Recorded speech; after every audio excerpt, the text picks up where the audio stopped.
here's the whole deal. She's been doing interviews, Michael. She's been talking Latino media. Ricky Smiley talking to local anchors there in Pennsylvania. What these mainstream people are upset with is that she's not sitting down talking to CNN, talking to MSNBC. She's going directly to voters, and she's doing non-traditional interviews. That's what she's doing. They're just upset that she's not sitting down with them. Upset that she's not sitting down with them.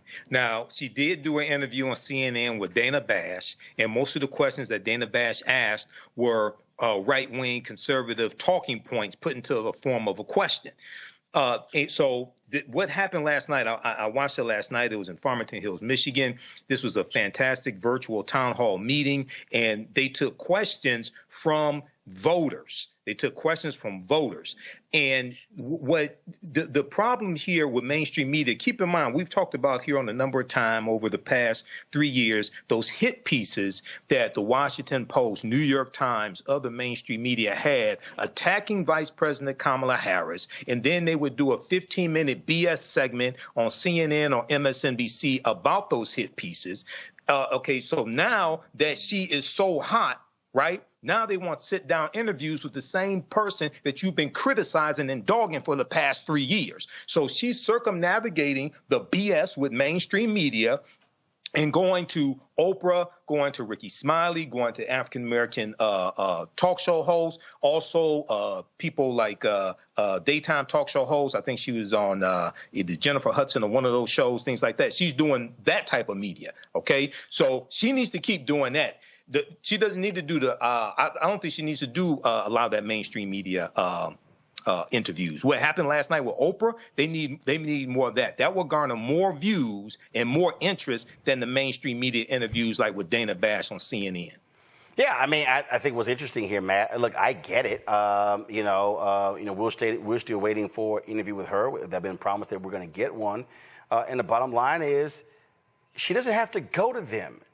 And see, they want to be the gatekeepers here. They want to be able to control the information flow. We're now living in a different world. Here's a perfect example. Last night, okay, at its peak, there were 297,000 people who were on Kamala Harris's YouTube channel. Okay, Oprah's YouTube channel had 100,000. There were about 20,000 that were on their Instagram pages.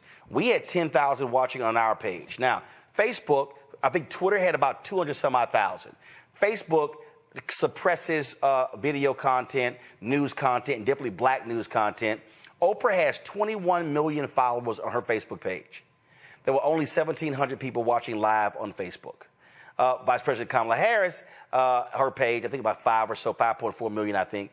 They had about 4,700 people who were watching. We have 1.3 million on Facebook, only 230 watching. So Facebook is purposely suppressing content. The reality is they can go directly to the people. They don't have to sit down and talk to mainstream media. And the New York Times is still pissed they haven't gotten a one-on-one interview with President Joe Biden during his presidency. And so their deal is, you keep crapping on us, we ain't got to talk to you.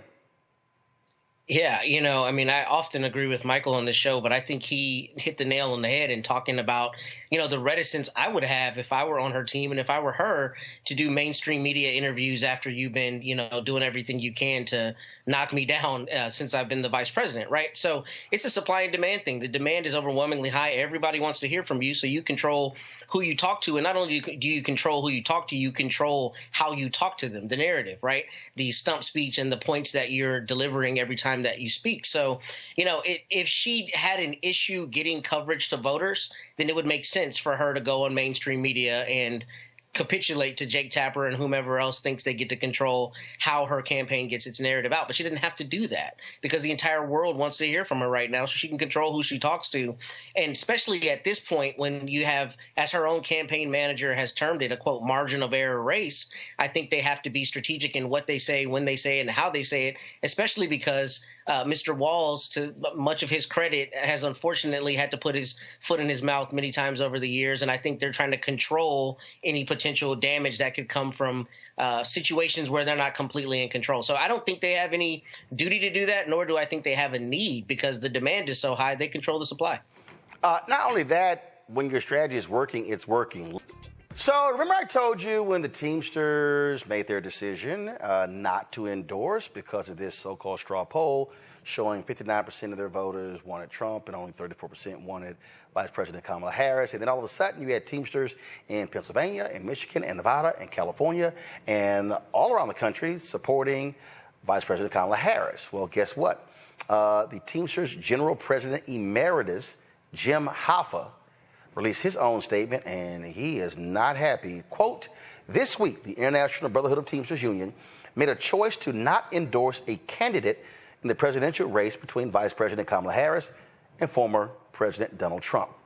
This is a critical error and, frankly, a failure of leadership by Sean O'Brien. This election is too important for our union to not do its duty. We must take a stand for working Americans. There's only one candidate in this race that has supported working families and unions throughout their career, and that is Vice President Kamala Harris. Kamala Harris has demonstrated an unwavering dedication to the principles that matter most to working families. Her advocacy for fair wages, workplace safety, and comprehensive labor reforms aligns with the core values of the labor movement. In my 23 years as General President of the Teamsters Union, I oversaw the endorsement process through 6 presidential races. In every case, we supported the candidate that demonstrated a proven track record of fighting for working Americans and unions. One of the greatest assets our union brings in the political arena is our ability to mobilize our membership and put boots on the ground to support pro-labor candidates. By the IBT choosing to not endorse Harris Walz, the invaluable impact those grassroots efforts represent will be absent in critical battleground states. The simple fact is that by not endorsing the Harris-Walz ticket, the clear and correct choice for labor and working families, Sean O'Brien has undermined their campaign. With 48 days left until the election, the Teamsters Union had a chance to have a positive effect on the outcome of this election. Every major union has endorsed the Harris-Walz ticket. But instead of standing in solidarity with all of labor and helping Harris-Walz get over the finish line, the IBT has chosen to take a seat on the sidelines. And folks, that is a powerful letter. Now keep in mind, the Teamsters, they had endorsed President Barack Obama. But see, what you have these white men in the Teamsters who feel differently about Donald Trump. They like Donald Trump. They gravitate to him. But guess what? He's anti-union. He doesn't give a damn about them. It was Vice President Kamala Harris that cast the tie vote, that broke the tie. It provided billions to save pensions, including 600,000 Teamsters. You would think the folks who had their assets saved when it came to their pension would remember the person who actually did it. We also remember when Donald Trump was on with Elon Musk and he talked about, hey, fire workers who were striking. I'm sorry, do pension people not remember that? Do Teamsters people not remember that? See, folks, this is a perfect example of people who vote against their own economic interests. So they're supportive of Donald Trump. Oh, because they like him and they love his tough talk. Donald Trump is anti-labor. Donald Trump is anti-working class. And I remember I responded to this stupid tweet. Because if you want to know one of just the dumbest people out here, it's Megyn Kelly. It's Megyn Kelly. She's pretty dumb. She's dumb in that this is the same Megyn Kelly. If y'all want to see stupidity, I mean, this to me, I'm going to go to in a second. So if you want to understand stupidity and how the mind of these white conservatives work is what Megyn Kelly actually tweeted. So last night she was whining and complaining about the Oprah Kamala Harris rally. And see, this is in line with the Teamsters. Here is utterly clueless Megyn Kelly. Amazed, they think this Oprah thing is going to appeal to independents. A bunch of super rich Hollywood celebs endorsing Harris, absolutely none of whom understands anything about the working class's suffering. emceed by one of the richest women on earth whose act has grown very stale. I'm sorry, is this the same woman who got a $69 million buyout from NBC because her show sucked and they fired her? $20 million from Fox? Interesting that you want to talk about somebody being rich. Megyn Kelly, you don't know jack about the working class. You prove that every single day. Donald Trump despises unions.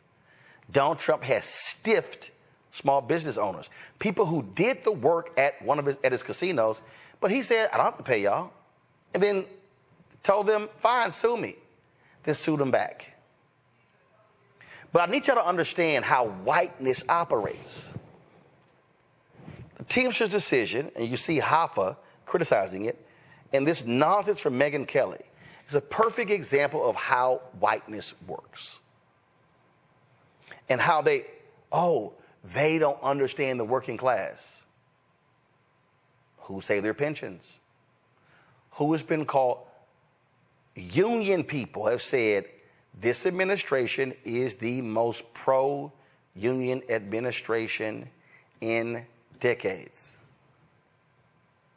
So how is it they don't understand the working class? Matt? I don't know. I wish I had something astute to say.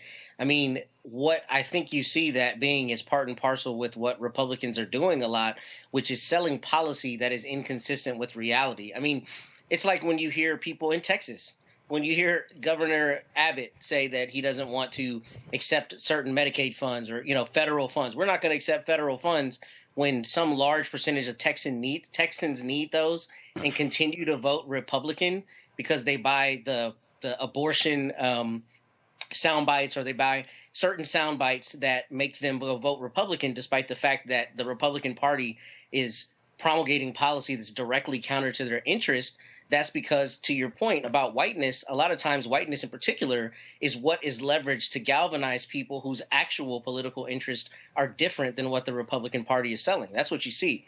So, that's one thing you hear often when I feel like, frankly, it's conservative white people who feel like they don't have anything else to attack a person for. Then they try to flip it on its head and make them some kind of, oligarch. And there's a good argument that a lot of our government is oligarchy rather than democracy anyway. But it's just kind of the pot calling the kettle black, especially when you're already rich. So this is all rhetoric and this is sound bites. And these kinds of things are used to galvanize a base of people, unfortunately, who are not discerning enough to realize that the policies that this party is promulgating are not policies that benefit them. And it's laughable, Michael. It's laughable as you listen to these folks complain about, not understanding working class people. They do. They understand them. But the right wingers, they have lied to people and convinced them that, no, we have your best interest at heart. No, you have the best interest. You have the best interest of the bosses. You have the best interest of the companies. That's who you have. That's what you're talking about. In fact, this is one of the workers speaking right now in Madison, Wisconsin, at the Vice President Kamala Harris rally. Let's go live there. Kamala Harris to be our next president of the United States.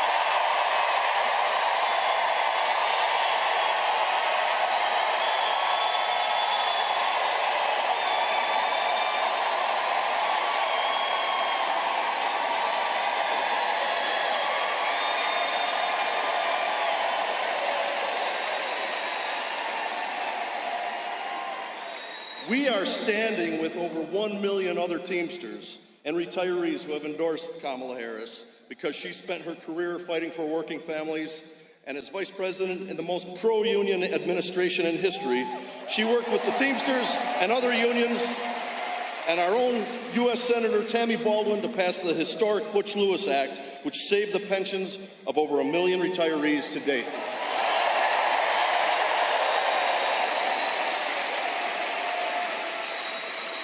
Vice President Harris has created millions of good-paying jobs through the administration's historic investments in infrastructure and bringing manufacturing back to the United States, and she knows there's more work to do.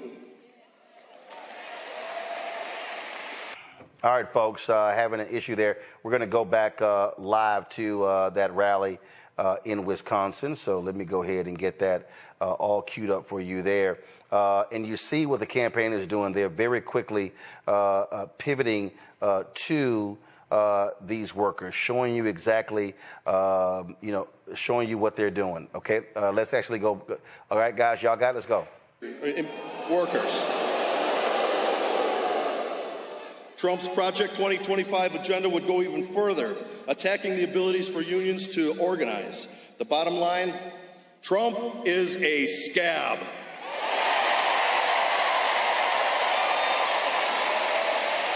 That's right. That's why this November, the Teamsters here in Wisconsin will work hard, hand in hand with millions of union workers across the country to defeat Donald Trump and send Vice President Harris and Governor Walz to the White House. And now, I am incredibly honored to introduce a lifelong champion for workers. Please welcome our next President of the United States, Kamala Harris. Good evening, Wisconsin!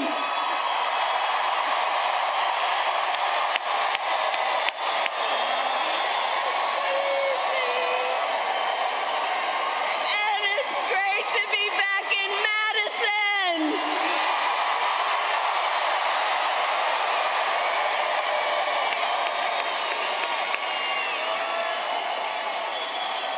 And you know I got some Madison cred, right? Oh, thank you all. It really is great to be back. Thank you all for being here. Thank you, everybody. Thank you. Thank you. And can we please thank Bill for fighting every day for the working people of America? And to everyone at Teamsters Joint Council 39, I am so honored and grateful for your endorsement. I will work so closely with you, as we always have, and we will win.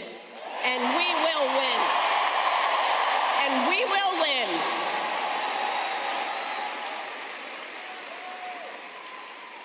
And it's so great to be with all of the leaders who are here. This is an auditorium full of leaders, including our dear friend and your governor, Tony Evers.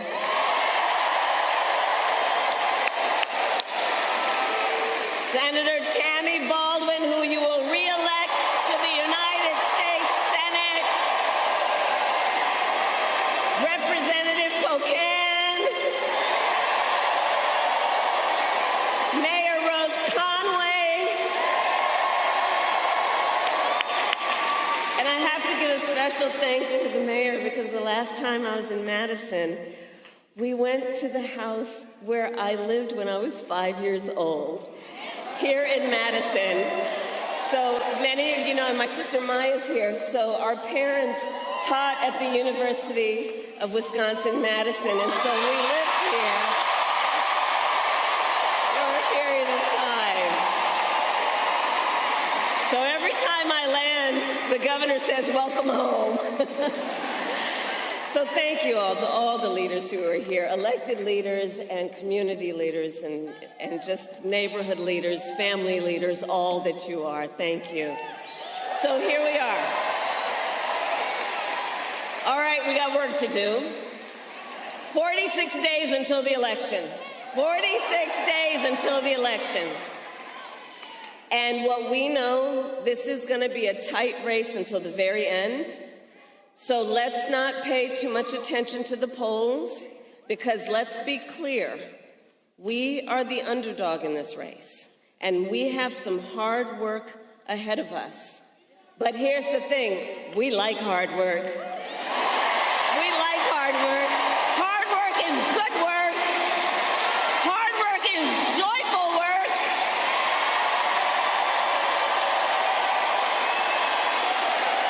And with your help in November, we will win.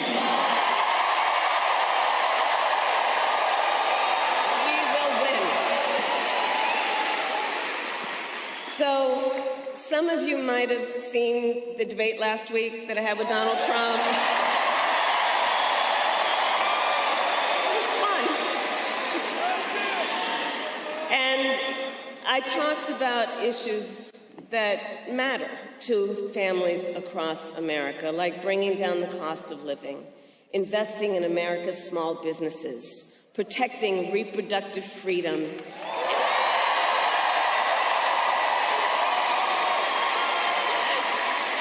and keeping our nation safe and secure. But that is not what we heard from Donald Trump. Instead, it was the same old tired show. The same old tired playbook we've heard for years, with no plan on how he would address the needs of the American people. Well, folks, it's time to turn the page.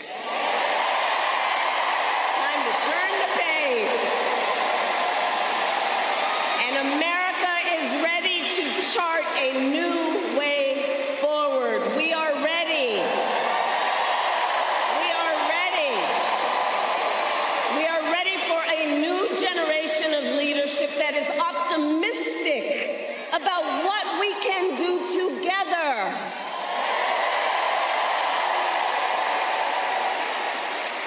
Because we're tired of all that division and hate they're pushing. We here know the vast majority of us have so much more in common than what separates us. And that's what our campaign is about. Understanding that this is a people-powered campaign, that this is a campaign about building community, building coalitions, reminding us all that we are all in this together and that we're gonna be good and all right.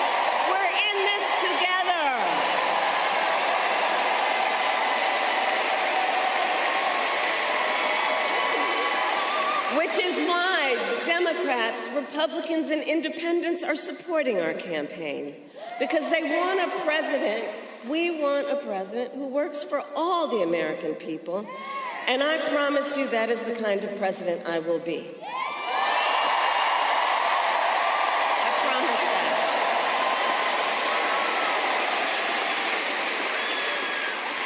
Now, many of you know my background. My entire career, I have fought for the people. As a young courtroom prosecutor in Oakland, I stood up for women and children against predators who abuse them. As Attorney General of California, I took on the big banks and delivered $20 billion for middle-class families who faced foreclosure because of predatory lending practices.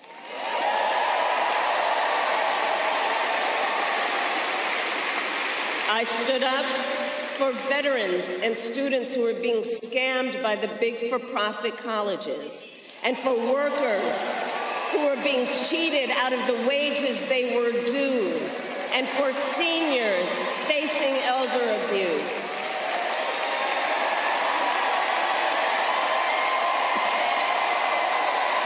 And as president, I will fight on behalf of all communities and all Americans, and together we will build a brighter future for our nation.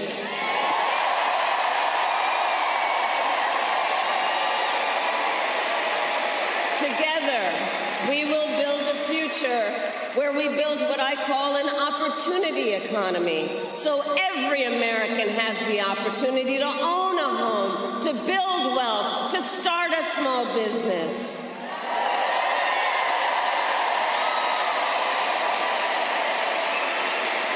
And I'll tell you, I love our small businesses. For the small business leaders who are here, can you raise your hand? Our small business leaders are extraordinary.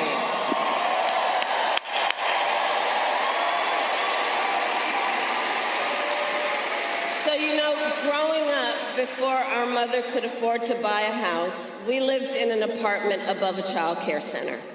It was owned by a woman by the name of Mrs. Shelton, and she helped raise my sister Maya and me, because my mother worked long days and sometimes on weekends.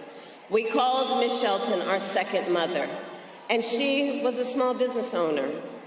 So from childhood, I have known the character and work ethic of our small business owners. And I know small business owners are the backbone of America's economy.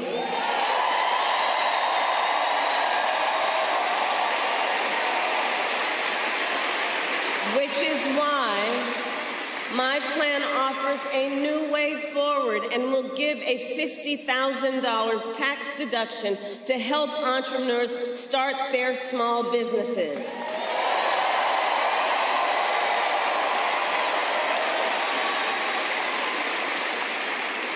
I also know we need to build more housing in America. You know, my mother saved up for years, and when I was a teenager, she was finally able to buy her first home. I know what that dream is like.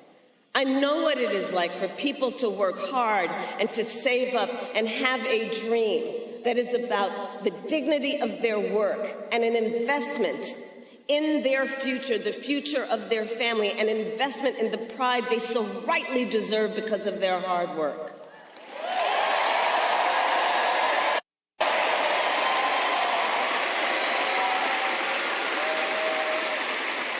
But right now on the affordable housing issue, look, we have a shortage of housing in America, and it's contributing to driving up prices. So with my plan, we are going to cut red tape and work with the private sector to build 3 million new homes by the end of my first term.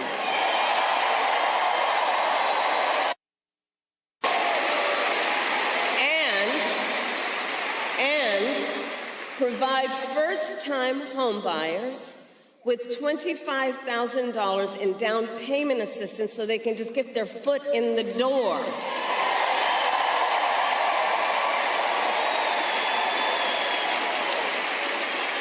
Because unlike my opponent, who was basically handed $400 million on a silver platter and then filed bankruptcy 6 times, most people need to just have the opportunity to actually get their foot in the door to achieve their dream and their aspirations.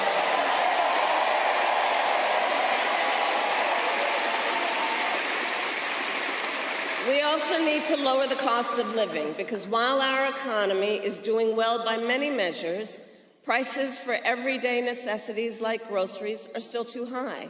You know it and I know it. I plan to lower costs on everything ranging from health care to groceries, including taking on corporate price gouging.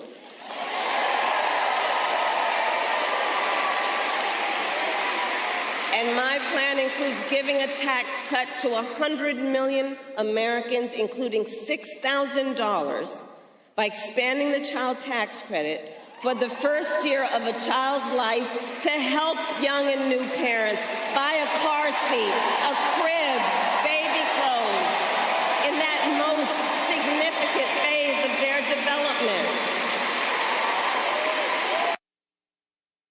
And all of this is to say, I will always put the middle class and working families first. I come from the middle class, and I have never forgotten where I come from. And I never will. And I never will. Now, Donald Trump, well, he has a different plan. And in many ways, you've heard me say before, he is an unserious man. But the consequences of putting him back in the White House are extremely serious. Extremely serious. Just Google Project 2025. By the way, can you believe they put that thing in writing? I mean, they put it in writing, they had it bound, and they handed it out. You look at what he's up to. Donald Trump will give billionaires and big corporations massive tax cuts. He intends to cut Social Security and Medicare.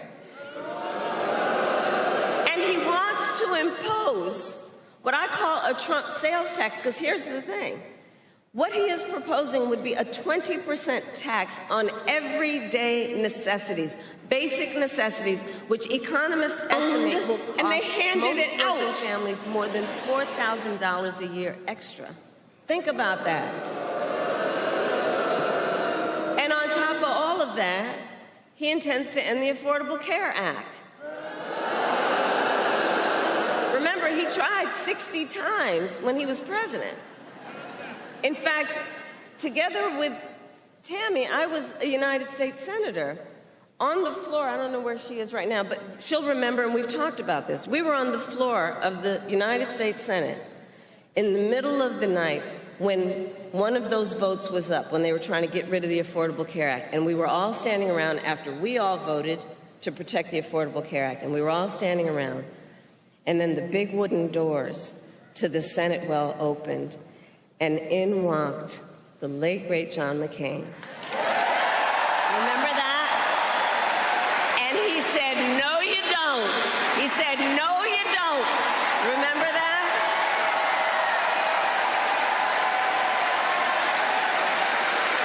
But we were up against those kinds of attacks when he was president last time. And as he said in the debate, he intends to replace it, but has no plan.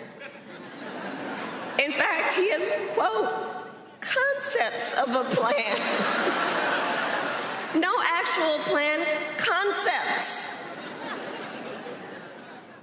So, aside from that being laughable, it's very serious, because he's basically saying he would threaten the health insurance of 45 million people in our country based on a concept. And take us back. Remember those days when insurance companies could deny people with pre-existing conditions? Remember what that was like? Well, brother, we are not going back. We are not going back. We are not going back. We will not go back.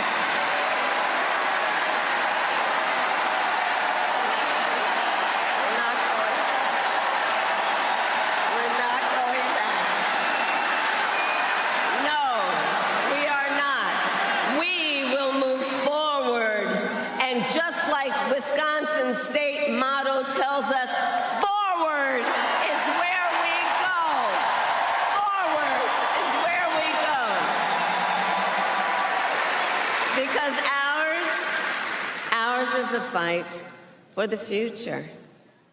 And ours is a fight for freedom.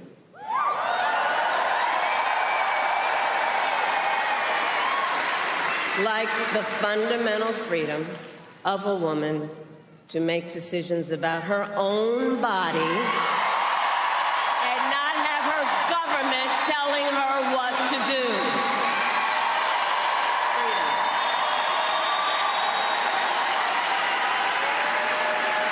And we remember how we got here. Donald Trump handpicked 3 members of the United States Supreme Court with the intention that they would undo the protections of Roe v. Wade. And they did exactly as he intended. And now in more than 20 states, we have Trump abortion bans, many with no exceptions even for rape and incest. It is immoral. It is immoral.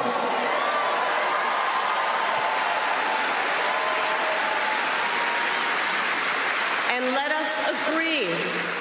us agree, one does not have to abandon their faith or deeply held beliefs to agree the government should not be telling her what to do. Not the government.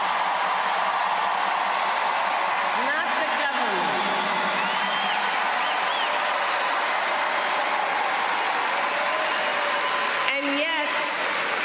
And yet, in our debate, Donald Trump said that everyone wanted to overturn Roe. I have talked with folks who are here. I have talked with women around our country and the people who love them. Women are being denied care during miscarriages. Some only being treated once they develop sepsis. They didn't want this. And we know that women have died because of Trump abortion bans. I was with a mother and the two sisters of a woman who died because of Trump abortion bans just last night. You know, and her mother said the worst thing among the pain that she is experiencing is when she heard and reflects on what she was told, that it was preventable. Preventable. And you know, when that decision came down just over 2 years ago, we predicted this would happen. And it's preventable. You know, the young woman, she was a vibrant 28-year-old young woman with a mother of a 6-year-old son. Her name, Amber Nicole Thurman, who I promised her mother I will say her name every time. I will say her name every time.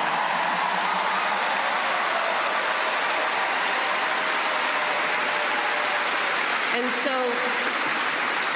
Amber was a medical assistant. She had just learned that she was accepted to nursing school. She had her whole future planned out. And her sisters and her mother were describing her to me, and they said, you know, she had such light, and she had ambition, and she had drive, and she was so proud that she had worked so hard, and she was finally gaining independence, that she found an apartment in a safe community. It had a little pool where her son could play, and she was so proud. She was so proud and so hopeful. And then she discovered she was pregnant, and she decided to have an abortion. But because of the Trump abortion ban in Georgia, she was forced to travel out of state to receive the health care that she needed. And when she returned to Georgia, she needed additional care, so she went to a hospital in Georgia. But under the Trump abortion ban, her doctors could have faced up to a decade in prison for providing Amber the care she needed. And so she waited for 20 excruciating hours. She waited as she deteriorated. And then she reached such a state, a critical state, that the doctors finally operated, and it was too late. And she died of sepsis. And recently, medical experts determined that Amber's death was preventable. Preventable. So understand what a law like this means, what these kinds of laws mean. These kinds of laws under Trump abortion bans. It means doctors may have to wait until the patient is at death's door before they take any action. Nobody wants that. What is he talking about? Nobody wants that. Are we saying we're going to craft down public health policy so that doctors only kick in when you're about to die? This is one example of what is happening around our country right now. And this is a healthcare crisis. And Donald Trump is the architect. So I will say to you, because of why we are here, we're going to get Tammy reelected to the United States Senate. And when Congress passes a bill to restore reproductive freedom, as President of the United States, I will proudly sign it into law. Proudly.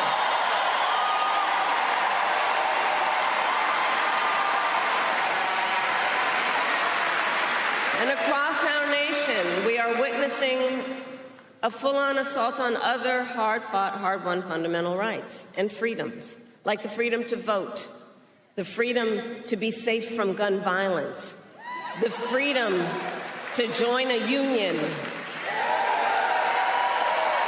the freedom to love who you love openly and with pride.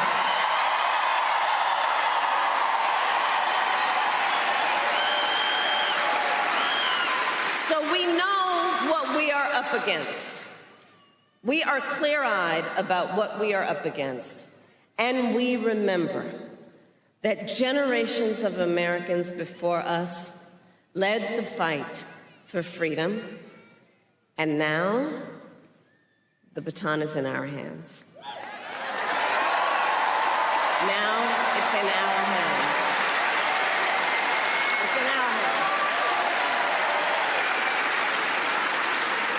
And so much is on the line in this election. And this is not 2016 or 2020. The stakes are even higher. Because, remember, 2 months ago, the United States Supreme Court basically told the former president that he will effectively be immune no matter what he does in the White House. But think about that. Think about what that means. So before, at least, there was some threat of consequence. And now the court has made this decision. Think about that. Just imagine Donald Trump with no guardrails. He who has vowed to be a dictator on day one. He who has called for, quote, the termination of the Constitution of the United States of America. And let us be very clear. Someone who suggests we should terminate the Constitution of the United States should never again stand behind the seal of the President of the United States. Never again. Never again.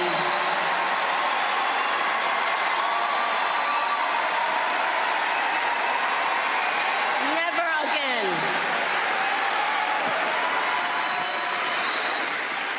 So, Wisconsin, it all comes down to this. We are here together because we love our country. We love our country. And we understand the awesome responsibility that comes with the greatest privilege on earth, the privilege and pride of being an American. The privilege and pride of being an American. And I do believe that it is one of the highest forms of patriotism to fight for the ideals of our country and to fight to realize the promise of America.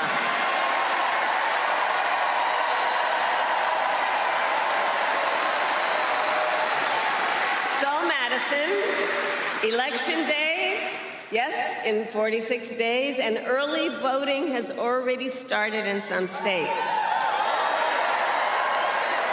Early voting in Wisconsin starts in just 32 days. And in fact, many of you may have already received your mail-in ballots. Check this out. In-person early voting begins in Virginia and Minnesota today. Today. And don't we love Tim Walz?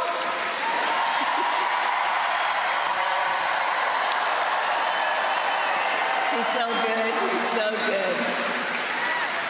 So all that to say, the election is basically here. It's basically here, and we have work to do. To energize, to organize, and to mobilize, and to remind everyone, your vote is your voice, and your voice is your power, and never let anyone take your power from you.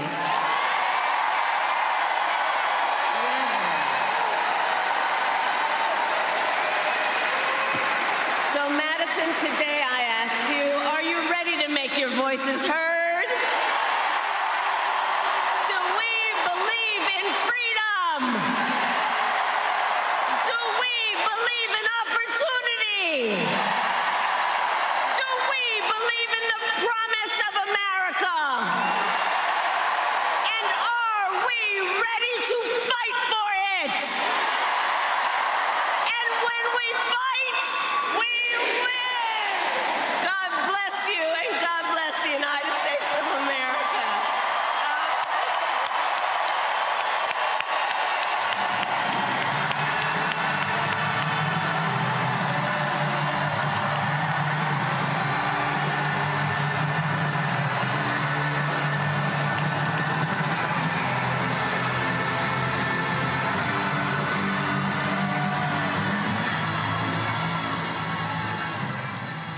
Folks, massive crowd there for Vice President Kamala Harris in Madison, Wisconsin.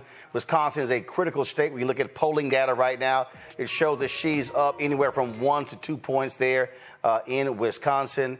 And again, Wisconsin, Michigan, Pennsylvania, critical states for the campaign. Of course, they also are looking at Arizona, Nevada, North Carolina, Georgia.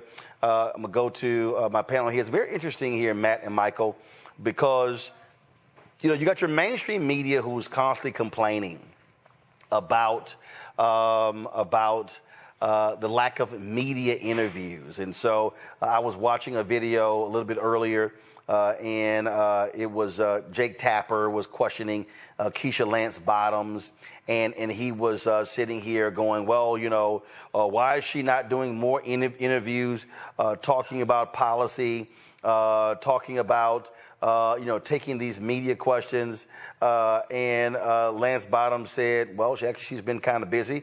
She talked about the rallies and things along those lines. And again, she's doing exactly what, you know, she should be doing. I'm going to go ahead and play this for y'all. I know you're going to get a kick out of this, so just watch this here. She's not sitting down for regular interviews or fielding questions from the press, certainly not to the degree that her counterpart Donald Trump is. Why? Why is she not doing more interviews to talk about her policies and answer some of the questions that voters have about her policies and on her change, on her views in some of them?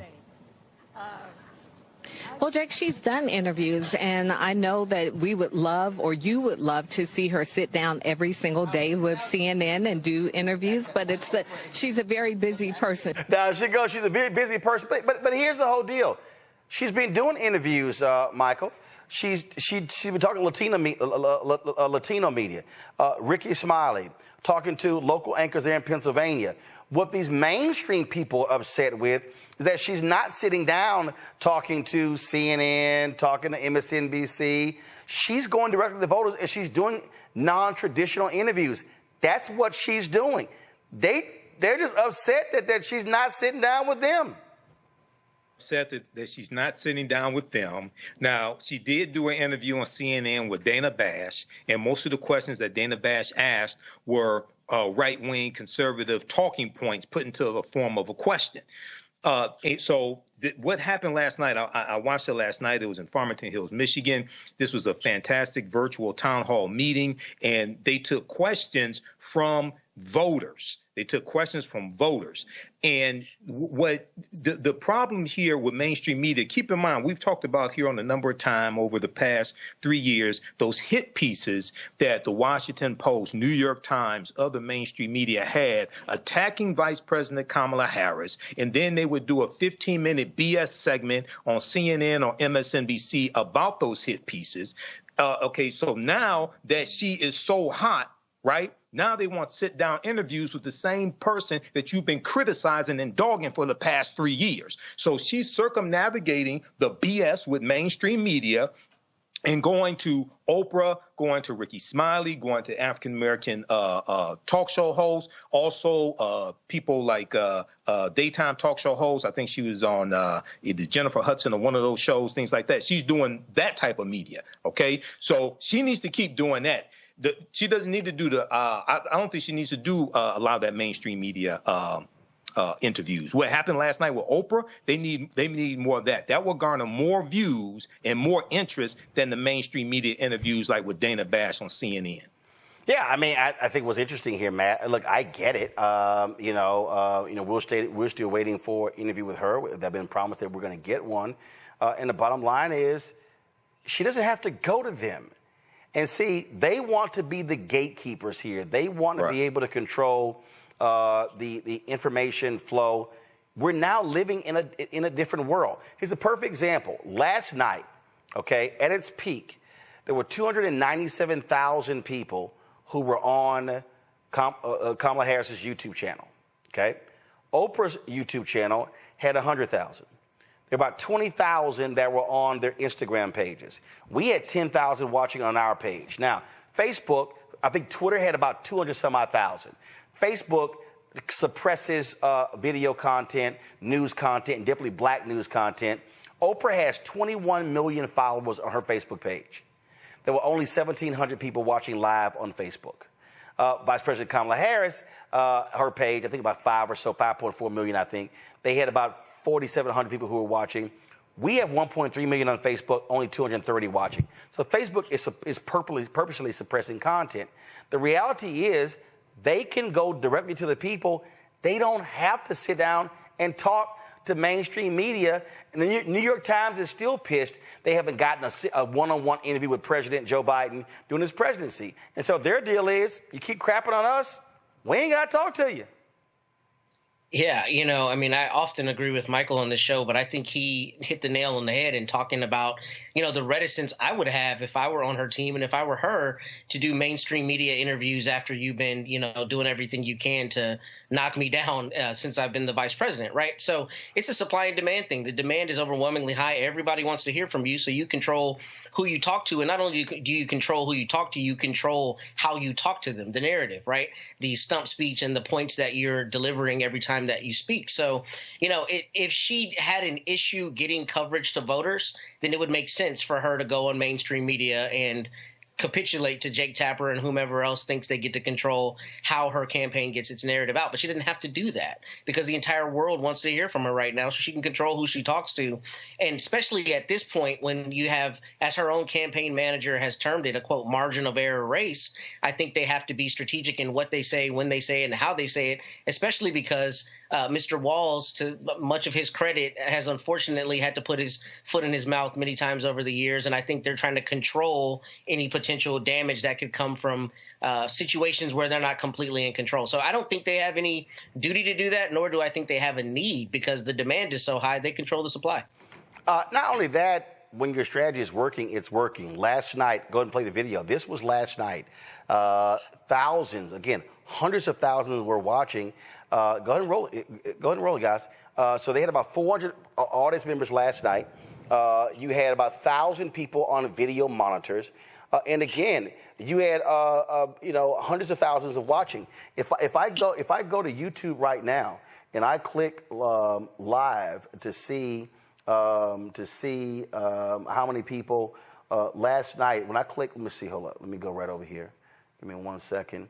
If I click live, last night's event, they restreamed it, but you see right here, 1.5 million. Guys, go to my iPad. You see right here, 1.5 million views that's just on her page. I checked Oprah's page. I think it was 351,000. So right there, you almost at 2 million.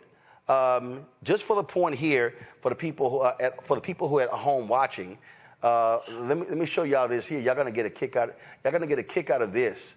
1 second. So let me just go here. I'm gonna pull this up because most of y'all don't pay any attention to this. Well, I do. And let's see here, right there. Boom. Ratings. Friday. So here's a perfect event. These are the Friday ratings. I want everybody to understand something here. These are This is Friday's ratings. Now go to my iPad. In the 4 o'clock hour, you had in the 25-50. This is the 25. You know what? I'm going to do total. That's 25-54. Okay. So Neil Cavuto, 1.44 million. Jake Tapper, 708,000. Nicole Wallace, 1.7 million. Then when you go to the 5 p.m. hour, the 5 on Fox had 3.2 million. Will Blitzer had 764,000. Nicole Wallace, they didn't have her ratings. 6 p.m., Brett Baer, 2.3 million. Wolf Blitzer, 750,000. Ari Melber, 1.86 million. Laura Ingraham at 7 o'clock, 2 million. Aaron Burnett, 781,000. Joanne Reed, 1.4 million. Jesse Waters, 2.8 million at 8 o'clock. Anderson Cooper, 854,000. Chris Hayes, 1.5. Guess what, y'all? Oprah Winfrey and Kamala Harris's YouTube channel combined was also 2 million. In order to get 2 million, go back to my iPad. In order for CNN to get 2 million, you got to watch Jake Tapper's show, Will Blitzer's show, and Aaron Burnett's show. Guess what? They don't need to go on CNN. CNN gives them nothing. CNN's ratings are in the trash. Why go on? Your ratings suck. So it's a smart strategy. No, the ratings suck. Right. The numbers, I need everybody watch. These are the numbers, y'all. These are the Nielsen ratings right here. Go back. These are the numbers. This is the total audience right here. So I'm sorry, Jake, and the folks at CNN, they don't have to talk to y'all because ain't nobody watching y'all. They can talk to more people online or in some podcast than who watch CNN. That's just a fact, Michael. Absolutely. The cheese has moved, so this is a new day. And, one of the things that just to take this back just a few months ago when all the frenzy was the interview that Shannon Sharpe did with Cat Williams. What was so brilliant about that is that Shannon Sharpe gets 50 million views on YouTube, or if I remember correctly, 50 million views on YouTube, and it impacted the conversation all throughout social media, and the interview did not appear in mainstream media. This is a new day when we have more control over content and reaching the end user and can bypass mainstream media. Well, in fact, the interview did 75 million. Well, I know at one point, I'm just saying, I heard the announcement when it broke 50 million. Yes, right, but I'm saying on the page right now, go to my iPad. Yes. It's right here. It did 75 million. And in fact, again, I'm just going to pull up, because I was looking at this the other day. So you take, to your point, so here's a perfect example. Shannon did an interview. He's done an interview with Ronnie Coleman. Mr. Olympia. Yeah, Mr. Olympia. Ronnie Coleman. Mm-hmm. Now her 16,000 views in 2 days. If you go to Marlon Wayans, now they got all these different clips, but the Marlon Wayans interview, 6.9 million. 6.9 million. Y'all, let me say this again. This is no lie. And again, I'm not trying to sit here. So the Marlon's Wayans interview has generated 6.9 million views in 2 weeks. Do y'all know how long it would literally take Jake Tapper's show about a real damn long time to get the 7 million views collected? Matt, numbers are numbers. If you're from a political standpoint, I'm not speaking from a media standpoint. From a political standpoint, if I'm them, I'm not changing my strategy at all. It's working. Yeah, and not only is it about ratings, because you're exactly right on the numbers, but it's about risk. Why would you change your strategy and then put yourself in a circumstance where you don't control 100% the narrative?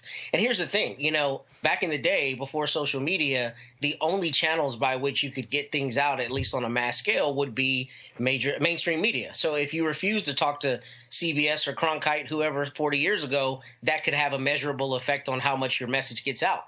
That you're showing, I think, perfectly right now, that is no longer the case. You don't need mainstream media really at all. And what's interesting about that is, they try to characterize it as though she has some duty to go to them as a means to get information to the voters, but she can do that without them. So really, I think you're right. I wouldn't change the strategy at all, and I would continue controlling the narrative such that we get the points out in the way that we want them out, in the framing that we want them out, rather than having to be responsive to someone who may intend to do a hatchet job. We know they have done hatchet jobs on her in the past. You've covered them on your show. So I don't know why her team would ever do that, especially when you have such a tight race. If she were 20 points ahead in the polls, maybe she takes that risk. But right now, her framing has to be perfect. She's got to be speaking to the people in the battleground states. She's got to be speaking to libertarians. She has to be framing things in the way they think turns into votes for that very small sliver of people who are still on the fence. And I think her team would be doing itself a disservice if they did not control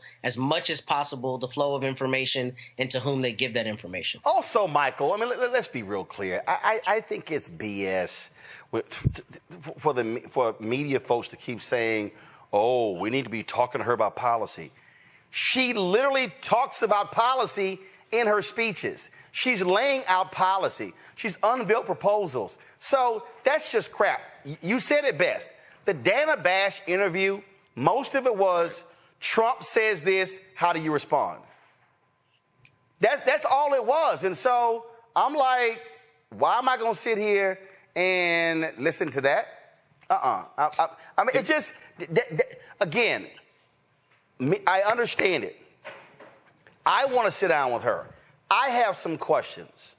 But again, if I'm in her political shoes, I am executing the strategy that has got me to where I am, and they've actually been executing a rather flawless plan. Absolutely. Rather flawless plan. And I'm still waiting on Donald Trump to do his press conference with the media dealing with foreign policy and answer intricate, detailed questions about foreign policy like Joe Biden did at NATO. I'm still waiting on that from Donald Trump.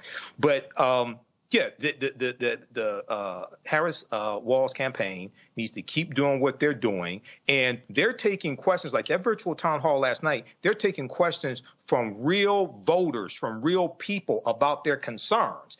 A lot of these questions, and remember, Joe Biden did Lester Holt. He did an interview with Lester Holt, NBC Nightly News, and George Stephanopoulos. I'm still waiting on Donald Trump to do CBS, NBC, ABC. He's not going to be George Stephanopoulos because of the defamation lawsuit, but somebody else on ABC News. I'm still waiting for that sit-down interview. I'm not going to hold my breath on that one.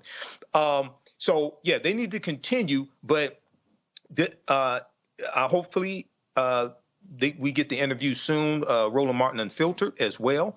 That's going to be excellent, but this is fantastic what they're doing, and this shows how it puts the power, puts a lot of power in the hands of people to be able to get this on social media. So many people are cutting the cord when it comes to cable TV and don't have cable TV, and they're getting all their information on YouTube, social media, apps, things like this. So they can get this type of information. And yes, she is discussing policy, and she has her policies laid out at KamalaHarris.com as well, at her website. So all these people saying, well, she doesn't have policies, she doesn't have policies. You can go to her website and read her policies and then compare that to Agenda 47 from Donald Trump. Here's the deal, though. Okay, I'm not even, and here's the thing. 2016, how many policies did Hillary Clinton lay out? She laid out tons of policies. 36. That's not what was happening. And at the end of the day, again, I know what media is doing. I get it. But frankly, if I'm them, I'm simply saying, she's doing interviews. She's just not sitting down with y'all. That's what the deal is. Here's a little bit more of what was said last night in the virtual voter rally between Oprah Winfrey and Vice President Kamala Harris. That's the rally, folks. I don't want the rally. I meant from last night. Mr. CJ and Andrika are here, and they wanted to be here tonight to speak out for the first time. Ms. Shannette, what do you want us to know about Amber's story? Initially, I did not want the public to know my pain. I wanted to go through in silence, but I realized that it was selfish. I want y'all to know Amber was not a statistic. She was loved by a family, a strong family, and we would have done whatever to get my baby, our baby, the help that she needed. When ProPublica came to my home, I pushed them away. No. But Kavithia, she was persistent. She said, it was something that you needed to know. You have to hear me. Women around the world, people around the world need to know that this was prevented. That, of course, is the black woman who died in Georgia.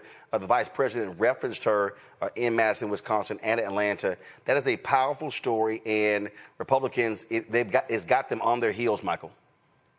Absolutely, and it should have them on their heels because they are responsible for this. They have blood on their hands, figuratively speaking, not literally.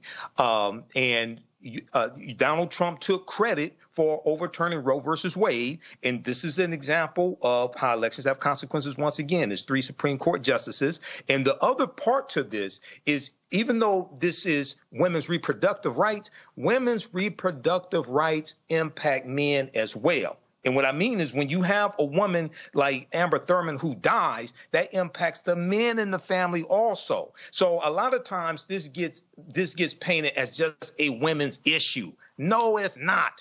It impacts both sides of the family, the man's side of the family, the woman's side of the family. It impacts uncles, cousins, male cousins, things of this nature. So I think that there needs to be another voice added to this conversation, is amplify the men who are supporting women's reproductive rights and how deaths like this, in vitro fertilization, et cetera, impacts the men as well.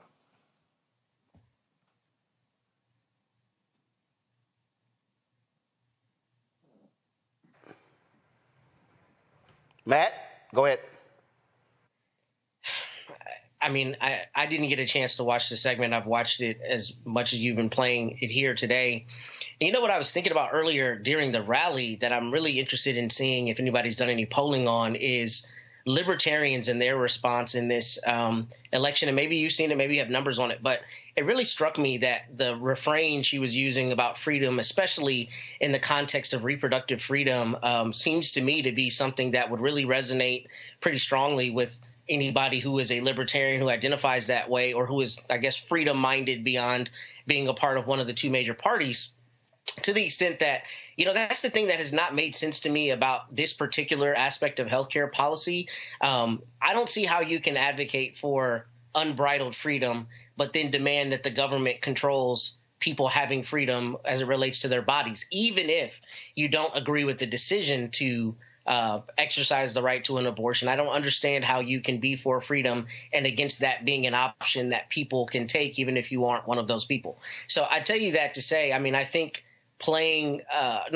speaking to that issue is important. However, I think they have an opportunity to really make some big points as it relates to overall health care. She kind of spoke to that a little bit in the rally, but I think that is something that resonates even larger than the abortion issue, because for a lot of people, I think the abortion issue is open and shut at this point. But I think most Americans across the political spectrums have concerns about health care costs, and I think there's a real opportunity for them to hit that harder. Here's the whole deal. The issue is not folks' minds are made up when it comes to reproductive rights. This is now about driving turnout. That's why you still seeing them do it. So this is about a turnout conversation.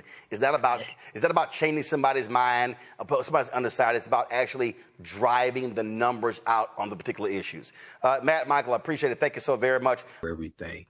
Visit our website, AfricanHistoryNetwork.com, AfricanHistoryNetwork.com. You can register for the online history classes that I teach. We deal with thousands of years of history. I teach 2 online history classes, Saturdays 4 p.m. to 6 p.m. and Sundays 4 p.m. to 6 p.m. Saturdays is Ancient Kemet, the Moors, and the Ma'afa, understanding the transatlantic slave trade, what they didn't teach you in school. And then on Sundays, Black resistance movements, from Christopher Columbus to the Haitian Revolution and the Black Power movement, 1492 to 1968. So we have classes coming up this weekend. Classes on sale, $80. We do the sessions live. All the sessions are archived and recorded. You can go back and watch it any time. We have a bundle pack of courses. You can register for both classes also. I do a PowerPoint presentation with book references, articles, video clips. Even after the course is over with, you still have access to the full class. You can go back and watch it anytime. And then Ancient Kemet, the Moors, and the Ma'afa, Understanding Transatlantic Slave Trade. That meets this weekend also. You can we have the course outline here that you can download as well. So it gives you a lesson plan for each class session. There's about 100 articles that we reference. The first class is about 200 slides, 15 books that we reference. You don't have to buy any of the books to follow along in class. Click right here to download the lesson plan also, okay? I show you it's a very visual class, so I show you the excerpts of the books right on the screen, all right? Okay, so the content is PG-13. You can use this with your children as well. I don't do a lot of cursing. It's not overly vulgar or anything like that.